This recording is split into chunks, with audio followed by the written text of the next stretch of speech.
Our panel was made up of mainly UN organizations, IFIs, and regional organizations. And the focus was of understanding because maybe it will not be the first thing that one thinks of, that there is a serious food security issue in the Arab region.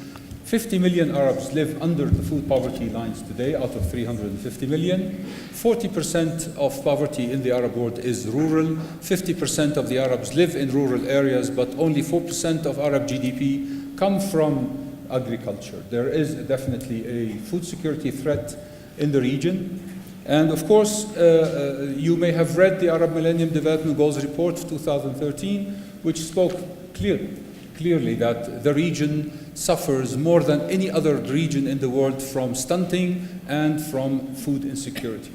So there is a tremendous challenge. However, the region is not heterogeneous. There are sub-regions, there are regions that have fiscal surpluses but food shortages. Therefore, they are open to shocks, of supply shocks. There are parts of the region, there are other sub-regions that are vulnerable to price shocks, and there are other parts of the region that are vulnerable to both supply and price shocks.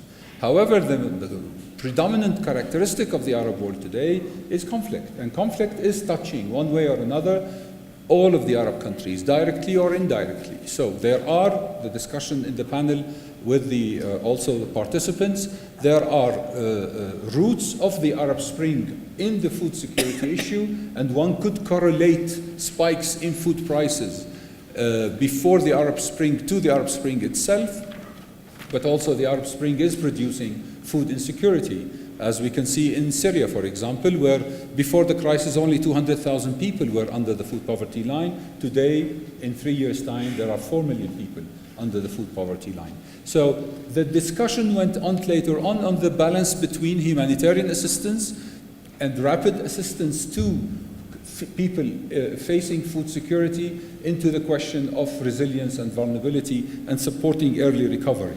That balance needs to be achieved. It's not yet there.